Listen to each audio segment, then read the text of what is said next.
Bonjour à toutes et à tous, et bienvenue sur ce webinaire de présentation InnovUp, expérimentation Silver Economy et bien vieillir.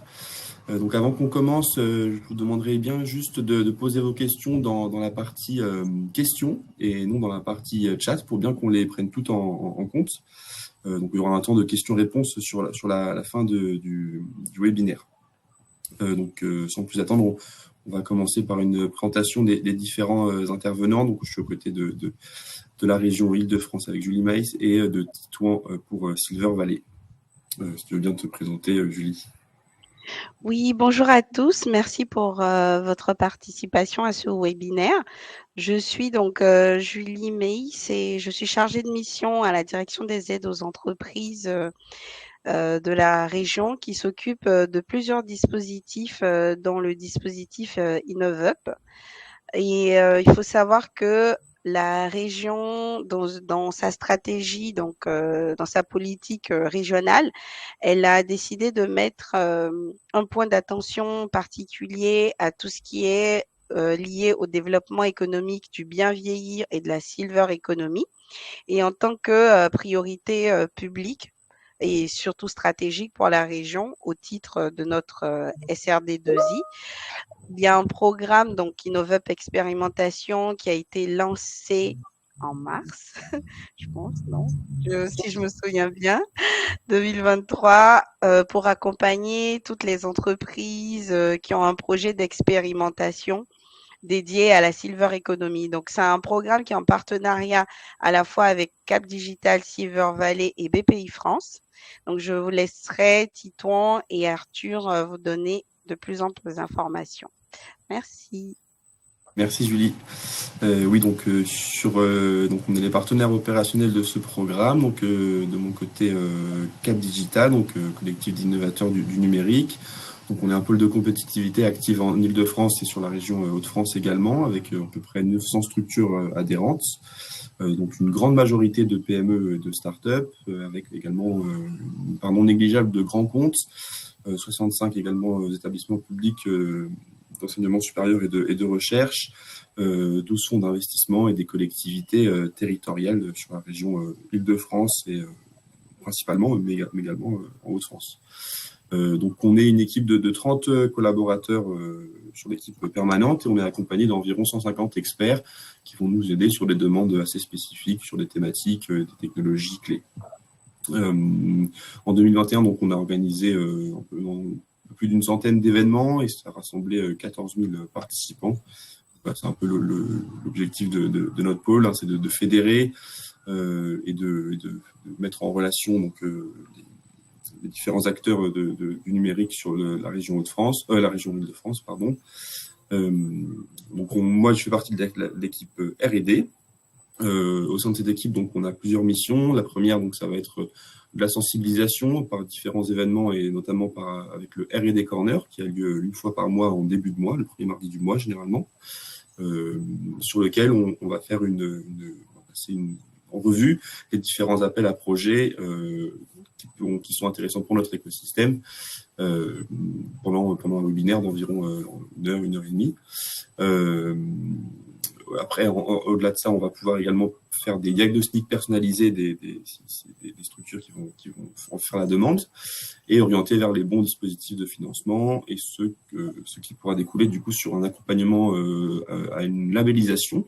Donc là, dans ce cadre-là que les experts vont intervenir pour venir évaluer votre projet et l'expertiser et donc le labelliser le cas échéant. Donc ce label pourra vous être utile comme gage de qualité auprès des financeurs lorsque vous déposerez votre projet sur les appels à projets correspondants. Donc voilà, et puis après on a d'autres phases aussi également de mise en relation, à faire des projets collaboratifs ou pour des expérimentations comme on va le voir aujourd'hui. Et puis après également, on a également là, des actions de communication liées à vos projets de R&D, etc. Donc voilà. Et Titouan, si tu veux bien. Merci Arthur, bonjour à toutes, bonjour à tous. Silver Valley, second opérateur partenaire second opérateur du programme InnovUp Expérimentation Silver Economy aux côtés de et bien vivre aux côtés de Cap Digital. Du coup, moi, à Titon-le-Var, avec Arthur, on est les deux référents, on va dire, opérationnels pour vous accompagner dans le programme qu'on va vous présenter juste après, donc l'InnovUp, expérimentation. En 3 mots, pour vous dire aussi l'expérience de Silver Valley, nous, on est le premier réseau européen en taille, hein, donc d'innovation pour les seniors. On accompagne environ, nous, pas 900, mais seulement 300 structures innovantes dans le développement de leurs solutions à destination des seniors et à leurs besoins. De la même façon que Cap Digital, on a des startups, mais aussi des PME, des ETI, des grands groupes, des institutions et des collectivités. Donc, notre but est évidemment de faire du réseau, faire augmenter ses connaissances et les stratégies gagnantes de développement sur le secteur du coup de l'innovation pour les seniors. Évidemment que les projets se déploient, soient pérennes et répondent à des besoins étendus des personnes âgées et de leurs aidants. Et ça, teasing, le programme InnovUp expérimentation est, on va dire, une arme assez redoutable et supplémentaire à l'action qu'on peut avoir à Silver Valley comme à Cap Digital, je pense. Voilà, je vais pas être plus long sur Silver Valley. Je propose qu'on rentre directement dans le vif du sujet. Alors, l'enjeu le but, l'essence de ce programme-là, une expérimentation Silver Economy et bien vieillir, ça vient vouloir mesurer les performances de vos solutions innovantes, alors qu'elles soient technologiques ou non, en amont du coup d'une commercialisation et d'une mise à disposition un peu massive des solutions, justement pour pouvoir crédibiliser vos solutions, faire la preuve de l'efficience et de l'efficacité d'une solution. Et du coup, à la condition qu'elle soit en faveur du maintien de l'autonomie, du bien-être des seniors, de leur santé et de la santé des aidants professionnels ou familiaux. Alors, c'est simple. Peut-être certains d'entre vous connaissent déjà voilà, d'autres programmes de la gamme InnovUp qui est portée par le Conseil régional d'Île-de-France et BPI. Mais nous, notre boulot, Arthur et moi, c'est de vous accompagner dans l'ingénierie d'expérimentation que vous allez proposer ensuite à la région Île-de-France. Nous, notre but, je pense, c'est partagé par Julie et Arthur. Notre but, c'est que si vous faites une expérimentation, elle doit s'intégrer véritablement dans une feuille de route stratégique de votre développement global. On vient servir une stratégie globale. On ne va pas vouloir faire une expérimentation pour faire une expérimentation. On s'intègre là vraiment pour crédibiliser les solutions.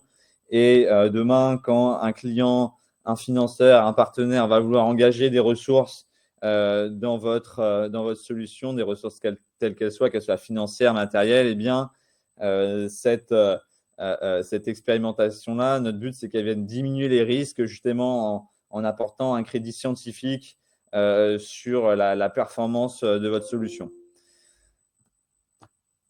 Donc là, je vais peut-être un tout petit peu me répéter déjà, c'est que on est là aussi pour co-construire vos solutions. On est là pour s'intégrer dans un parcours global de développement avec le but vous avez bien compris, c'est de servir ensuite mieux votre passage à l'échelle, votre déploiement un peu massif de vos solutions. Et là où je suis particulièrement j'apprécie particulièrement, sans hypocrisie, ce programme-là, c'est que c'est vraiment intéressant et j'insiste, je me permets d'insister là-dessus, c'est que on ne se limite pas à des terrains d'expérimentation ou à des solutions, des innovations qui soient médico-sociales et sanitaires. Ce programme-là s'adresse à toutes les solutions et on va dire à tous les terrains d'expérimentation à condition que le bénéficiaire soit le senior ou l'aidant. Je m'explique. On pourrait réfléchir à des grands ERP franciliens comme terrain d'expérimentation, un grand musée ou un grand théâtre, un grand opéra, une grande infrastructure, mais en tout cas qui n'est pas une structure médico-sociale et sanitaire. On a les JO dans un an, moins d'un an, et bien voilà, on peut imaginer des terrains là-dessus qui ne soient pas le terrain de l'EHPAD ou de l'hôpital ou de la maison de retraite. Donc, c'est ça qui est hyper intéressant dans ce programme-là, c'est qu'on ne se réduit pas forcément, on ne se réduit pas à la considération de la dépendance avec nos solutions et nos terrains, nos solutions d'innovation et nos terrains, et on s'intéresse à ce qui est l'enjeu de demain. Bah, vous le savez, parce que si vous êtes là, c'est que vous êtes intéressé par le sujet des seniors. On s'intéresse aussi à tous les sujets de prévention, de soutien aux aidants, d'infrastructure et de mobilité. Donc voilà, on a vraiment une considération systémique dans les projets qu'on va vouloir accompagner vers la demande de financement auprès du conseil régional et de BPI. Arthur, je t'en prie. Oui, merci Titouan. Donc ce programme, il est à destination, donc, comme on l'a dit, de d'entités. D'un côté, on va avoir les terrains d'expérimentation qui peuvent être de multiples types, hein, comme l'a présenté Titouan. Donc ça peut être des acteurs publics de territoire, des acteurs privés, des associations. Et bon, voilà, le spectre est assez large sur les structures qui peuvent être terrains d'expérimentation. Et donc de l'autre côté, on va avoir les entreprises innovantes en allant de la start-up jusqu'à l'ETI, avec des taux d'intervention qu'on va le voir qui sont différents. C'est un programme qui vise vraiment à mettre en relation ces deux types d'entités pour qu'elles puissent expérimenter les solutions sur les territoires adaptés.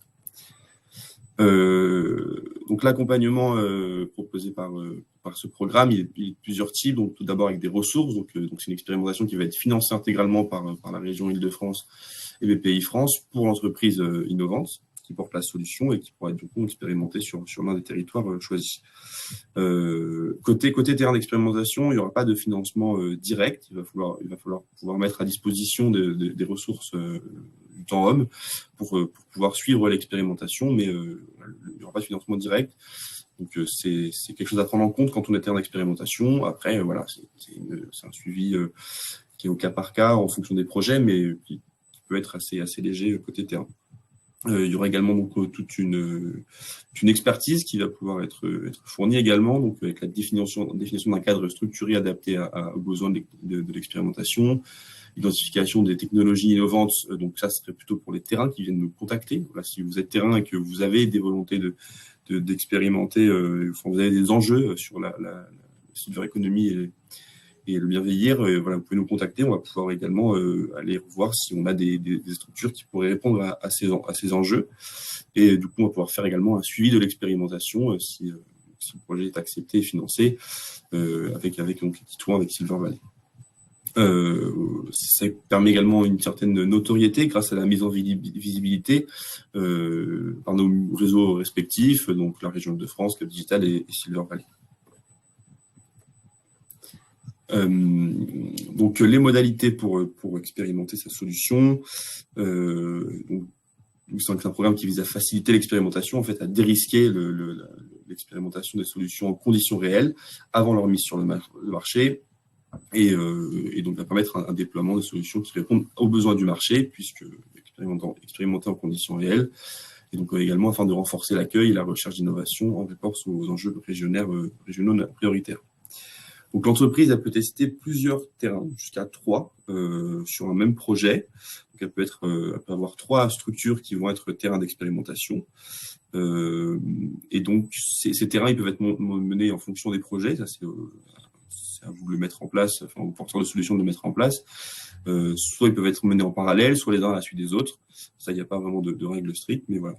Plusieurs terrains sont possibles et les terrains, ce qu'on appelle terrain, ça peut être assez multiple. Hein. Ça peut être un lieu en particulier, mais ça peut être également une cohorte de personnes. Enfin, voilà. Il y a différents types de ce qu'on appelle terrain, qui peuvent être compris dans l'expérimentation. Concernant le financement, il va s'étendre sur une période de 18 mois maximum. C'est-à-dire que les projets peuvent aller au-delà de ces 18 mois, mais que l'intervention financière et l'aide économique apportée par la région et le pays France doit être impartie sur une période de 18 mois.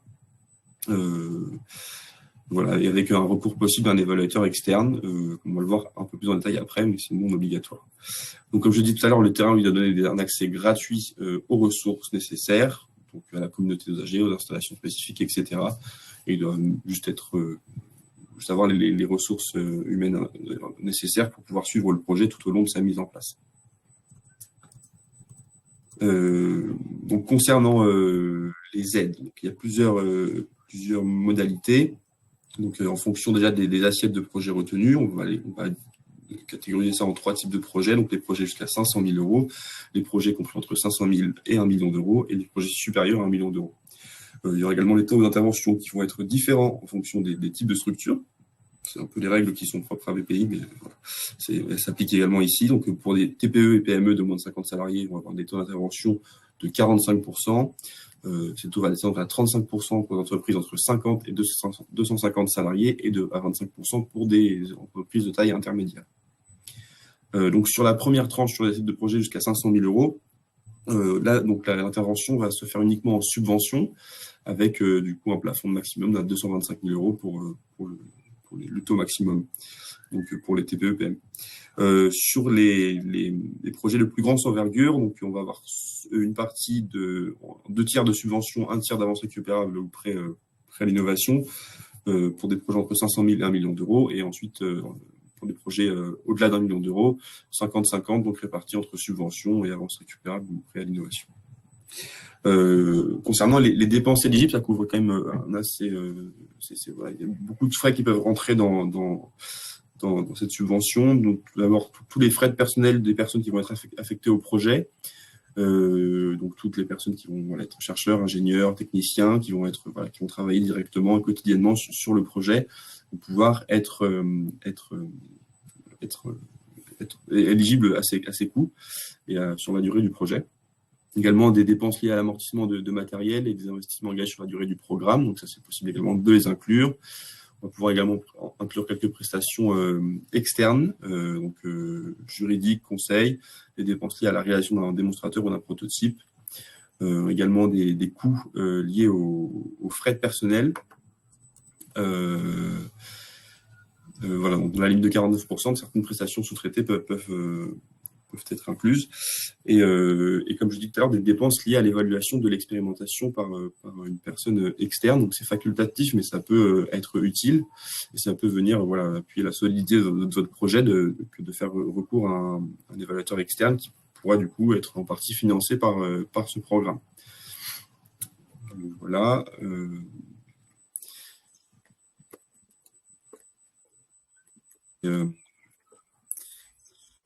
Pardon, c'est un petit bug. Désolé.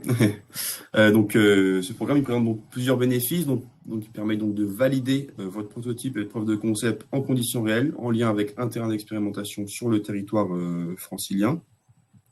De tester donc in situ niveau des performances de la solution et de vente, et de potentiellement l'adapter pour qu'elle réponde mieux aux besoins du marché par la suite. Et donc de favoriser également l'adoption de la solution de vente grâce à la participation de partenaires terrain et d'usagers dans le développement. Ça permet, comme je le disais, de mieux adapter son produit, d'accéder également à un réseau qui est Silver Valley, Cap Digital et autres, et donc par le terrain aussi, et donc de réaliser une expérimentation dans un cadre et un processus de confiance. Donc, comme on va le voir, on propose un accompagnement assez personnalisé pour les porteurs de solutions jusqu'au dépôt du projet. Donc voilà, vous avez bien compris, c'est un programme qui est à destination d'entreprises basées en Île-de-France et des terrains également qui peuvent être situés en Île-de-France également.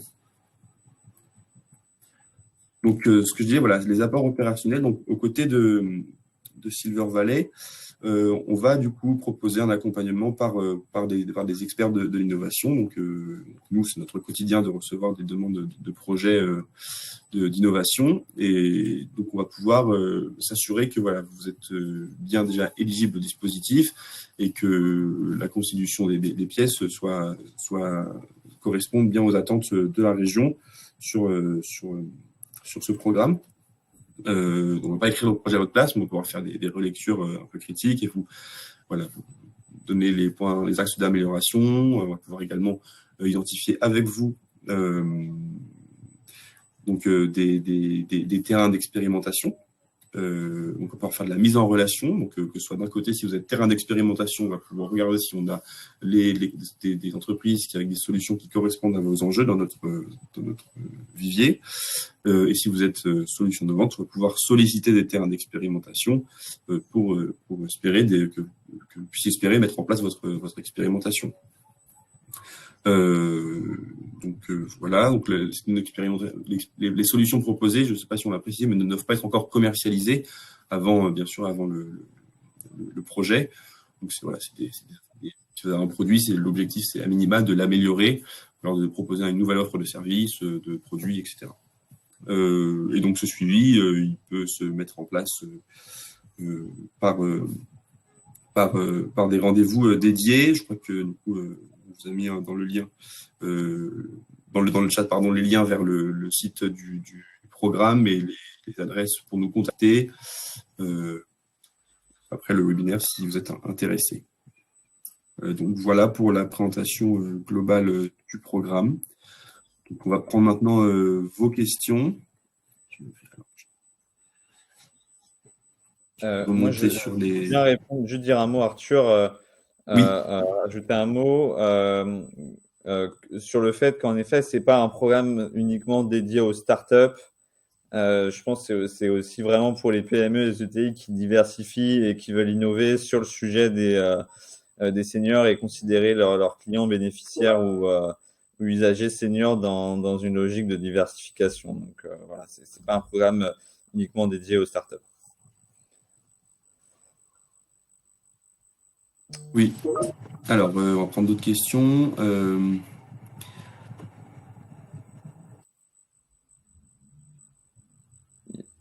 Pouvez-vous définir les différents types d'expertise dans les apports opérationnels? Merci.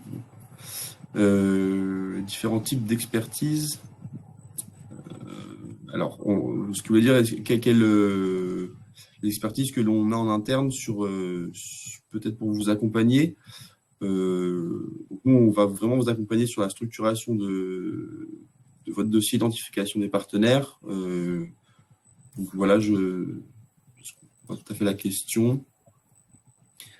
La démarche d'un de mes clients est d'intégrer les acteurs de la fin de vie et des familles de personnes en fin de vie. À la suite de la question.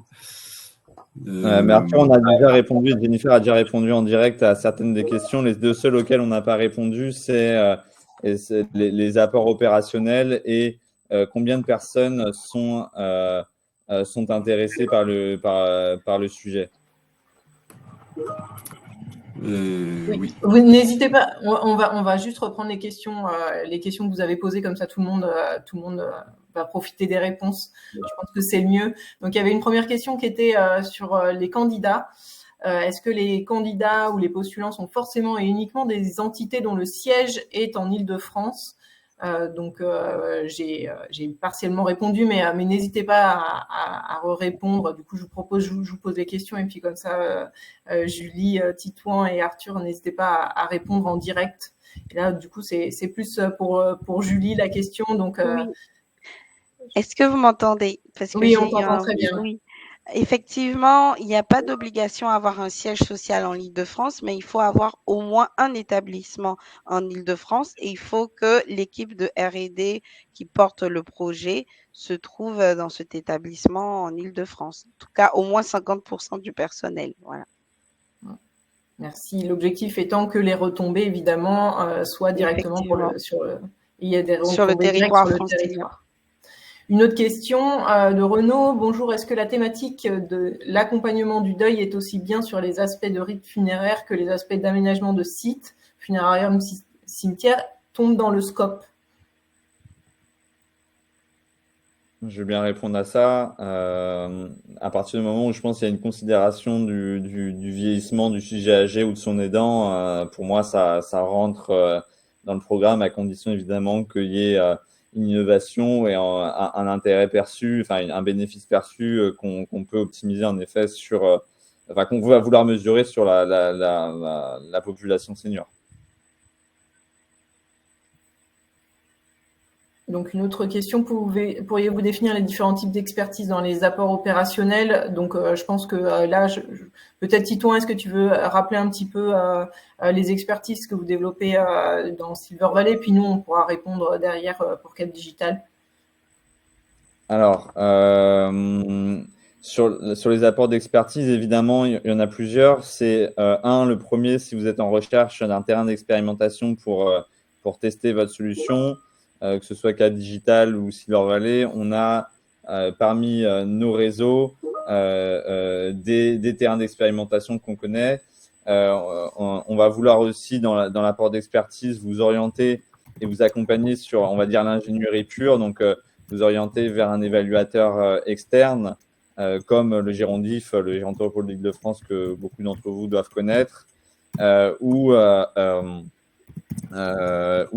d'autres évaluateurs plus spécifiques. Et on va vouloir essayer vraiment de vous accompagner aussi sur en quoi, et je reviens sur mes propos du début, qu'est-ce que finalement vous avez besoin aussi pour faire la preuve de votre efficacité, et du coup faire le point sur cette fameuse feuille de route. Je développe un dispositif médical connecté. Dans quel sens je fais les choses dans mon expérimentation? À quel moment de mon histoire j'ai besoin de faire une expérimentation? Je pense que notre boulot, c'est autant d'accompagner sur la mise en œuvre d'expérimentation que de dire aussi voilà, il faut revenir dans 3-4 mois sur l'expérience qu'on a de l'accompagnement des projets, dans le timing où on met en œuvre une expérimentation à laquelle c'est le plus bénéfique pour le projet. Merci Titouan. Et puis pour la partie Cap Digital, donc évidemment, nous on accompagne des porteurs de projets sur des appels à projets de R&D, comme l'a rappelé Arthur, depuis maintenant plus de 15 ans. Et donc voilà, on peut vous amener l'expertise sur la structuration de votre projet, sur la structuration de votre expérimentation, sur la recherche d'éventuels partenaires ou terrains d'expérimentation, comme l'a rappelé Titouan, et aussi sur votre stade de maturité, et si vous avez si vous vous posez des questions sur votre éligibilité aussi à l'appel, on pourra regarder avec vous et faire un petit peu un diagnostic 360 de votre entreprise et de votre solution pour savoir si c'est le bon moment pour vous de candidater.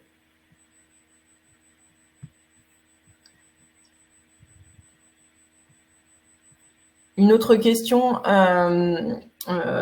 qui porte sur la destination des solutions. Est-ce forcément du B2C ou non? A priori, non, mais Titouan, si tu veux répondre, je t'en prie. Non, c'est une question d'Alexandra. Alexandra, non, pas forcément besoin de faire du B2C.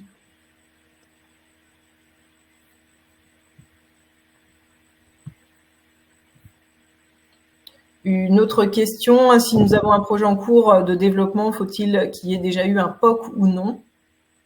Arthur, peut-être, est-ce que tu veux répondre à cette question?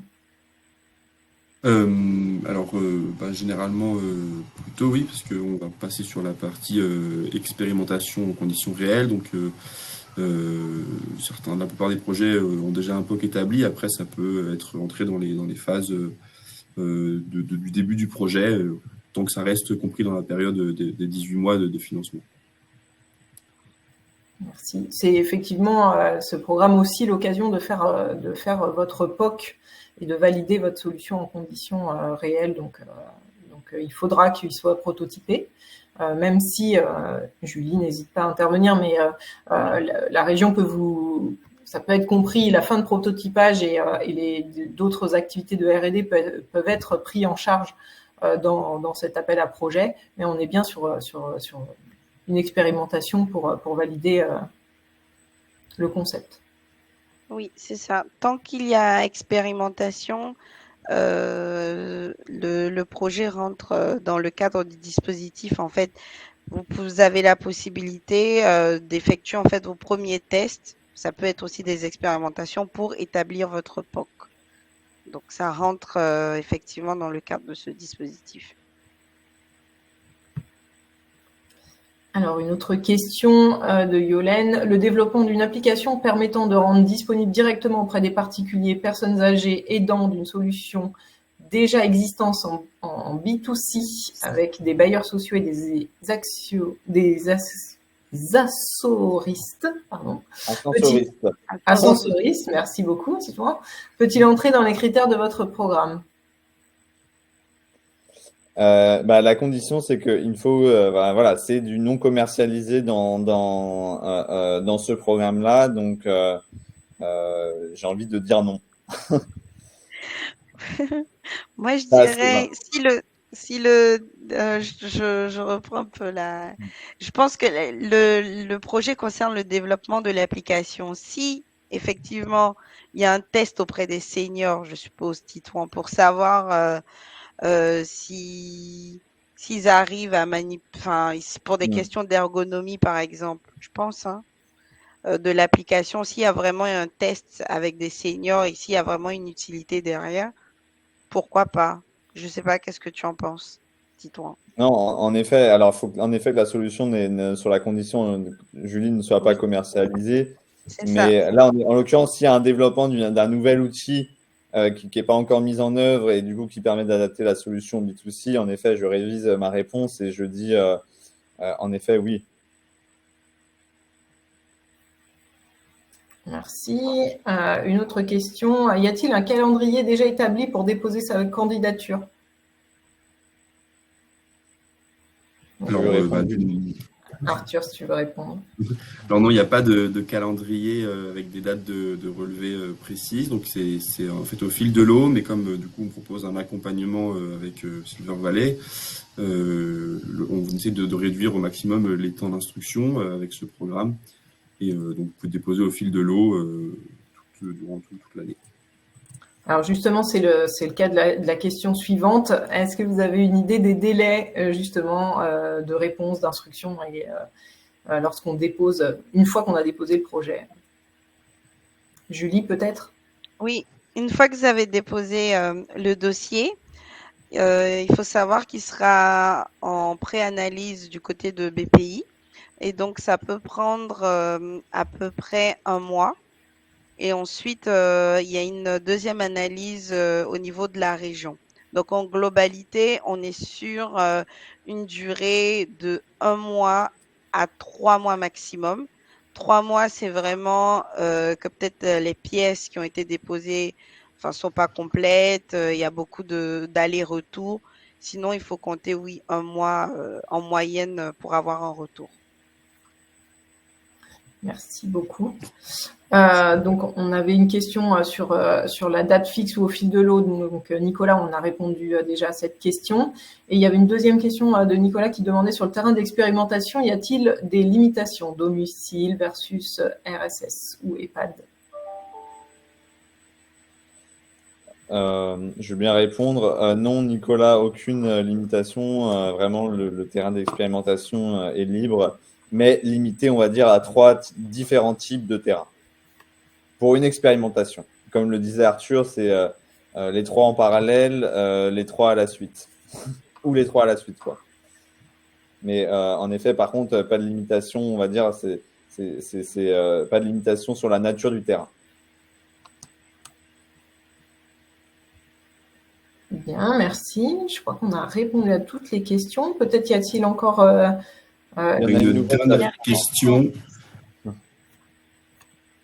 Faut-il obligatoirement une solution digitale et ou tech dans le projet? Alors, je peux peut-être y répondre. Non, pas forcément. C'est pas un prérequis du tout. Hein. On peut avoir d'autres types d'innovations et de solutions qui peuvent être comprises dans le cadre des projets déposés sur ce dispositif.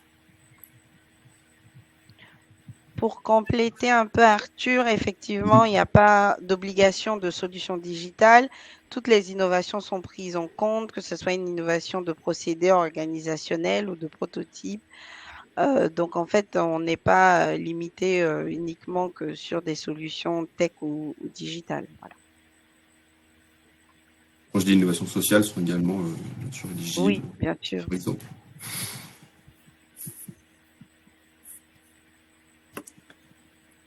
Merci à vous. Je crois qu'on a fait le tour des questions. Je jette un coup d'œil dans le chat, mais elles ont toutes été répondues. Peut-être avant de clore ce webinaire et de vous remercier d'avoir participé, peut-être rappeler les grandes étapes pour candidater sur l'appel à projet et nous contacter.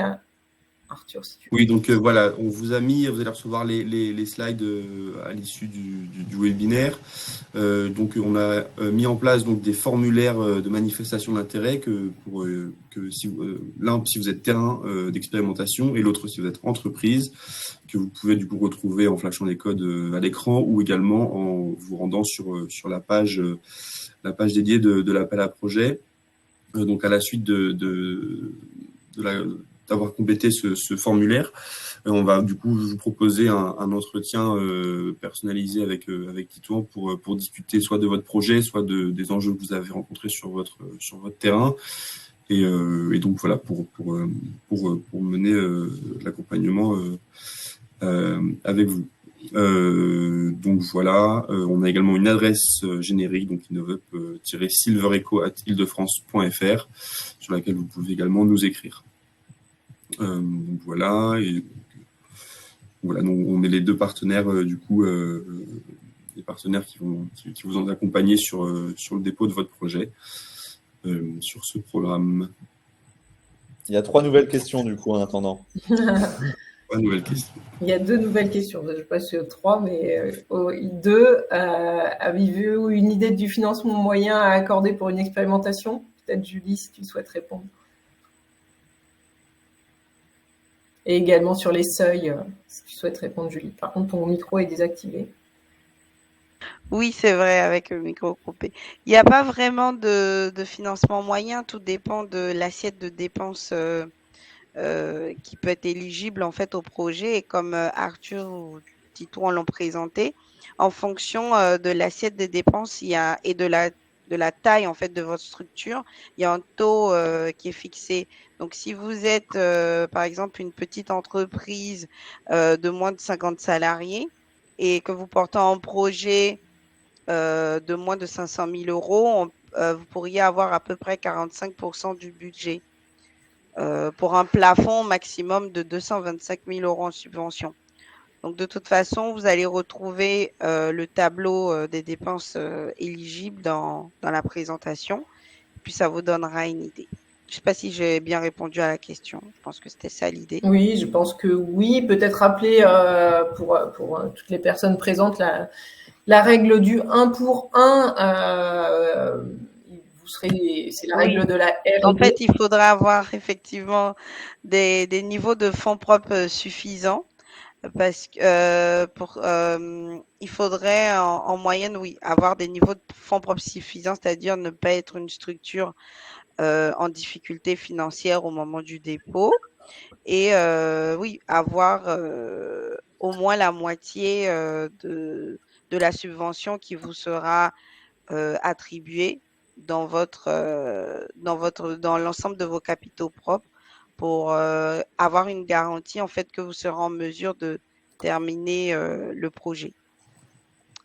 Donc, pour toutes les questions financières, normalement, les chargés d'affaires de BPI, ils sont là aussi pour vous aider au moment du dépôt du dossier. Ouais, peut-être une dernière question. Alors, je ne sais pas si je la comprends bien, mais l'articulation d'une solution de financement de projets immobiliers dans le cadre de la loi Elan peut-elle, j'imagine, s'intégrer aux démarches pour les solutions de logement pour les personnes âgées en perte d'autonomie? Je vais bien essayer de répondre, même si je n'ai pas super bien compris la question. Renaud, si vous voulez peut-être la reformuler.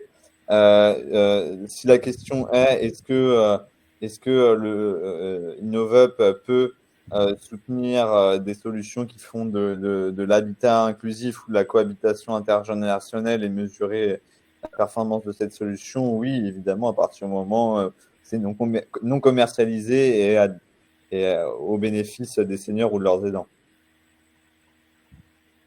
Et l'articulation de solutions de financement, sur cette partie-là, Julie, tu pourras sans doute mieux me le confirmer, mais on ne peut pas mélanger, on va dire, sur une ligne de compte ni sur une ligne de budget des financements d'aide à la vie partagée de la CNSA Oui, avec une subvention de R&D. C'est pas la même ligne de votre budget comptable, quoi.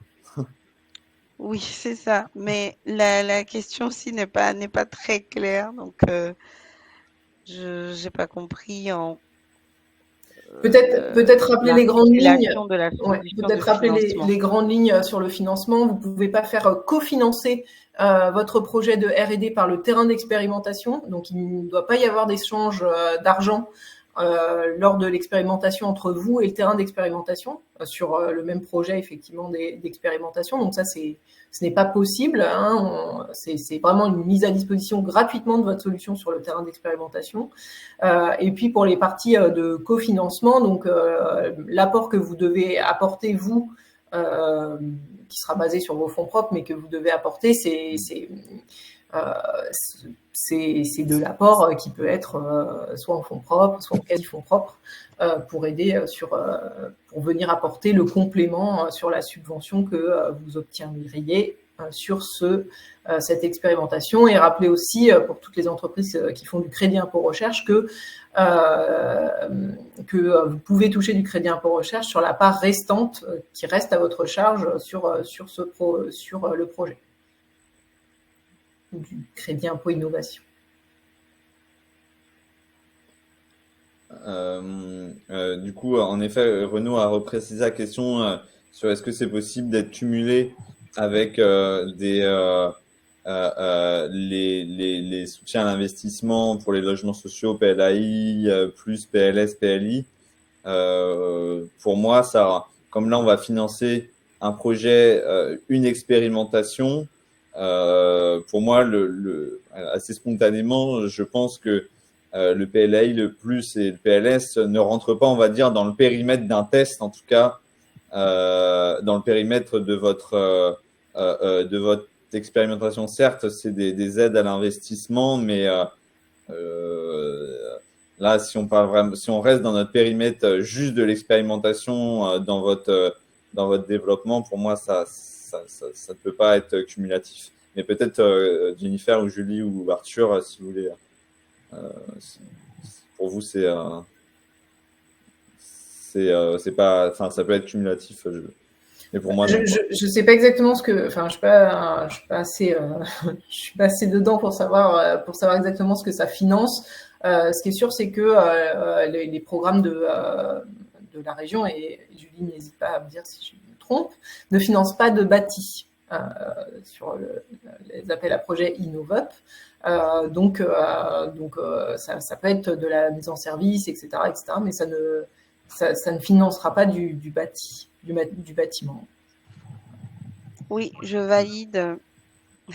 Effectivement, tu as raison. Donc voilà, et juste, je rappelle du coup la procédure qu'a rappelé Arthur. Effectivement, vous remplissez le formulaire et on vous propose un rendez-vous pour qualifier votre projet. C'est bien ça le process, Nicolas. Donc il y aura une visio de toute façon avec les partenaires lorsque vous remplissez le formulaire, ou si vous nous contactez directement. Mais on vous invitera dans les deux cas à remplir le formulaire. Donc je vous conseille de le remplir en amont, comme ça on a les différents éléments et on peut préparer l'entretien avant avec les éléments que vous nous avez fournis. Donc dans le budget, on rentre aussi les coûts des ressources du terrain d'expérimentation. Alors non, Nicolas, on est bien sûr côté terrain d'expérimentation. Le terrain propose ses ressources gratuitement et met à disposition justement ces ressources tout au long de l'expérimentation. Donc, on ne peut pas facturer les ressources côté terrain. C'est bien vous, entreprise, qui êtes subventionné et pas le terrain qui doit mettre à disposition gratuitement du temps homme, son terrain d'expérimentation, un lieu, de la donnée. En fonction de votre expérimentation, ça peut être assez varié. Et donc, c'est un engagement, et peut-être on l'a, je ne sais pas, je me rappelle plus si on l'a rappelé ou pas, mais la seule chose qu'on demande au terrain d'expérimentation, c'est lors de la soumission du dossier, c'est d'émettre une lettre d'engagement du terrain à accepter et à accueillir votre solution pendant le temps donné. Donc, c'est juste une lettre d'intention. Et il y a des modèles de lettres d'intention si jamais vous en avez besoin. Merci. Je pense qu'on a fait le tour de questions. Je ne vois pas de nouvelles questions. Donc on va pouvoir clôturer ce webinaire. Si vous voulez rentrer en contact avec nous, vous allez recevoir donc la présentation avec les liens pour le formulaire, ou pour aller voir le site internet, etc. On est à disposition pour échanger avec vous si vous souhaitez déposer un projet ou être terrain d'expérimentation. Merci Titouan, merci Jennifer et merci Julie pour votre participation également. Merci à vous. Bonne journée. Merci à tous. Bonne journée. Merci. Bonne journée. Au revoir. Merci à tout le monde.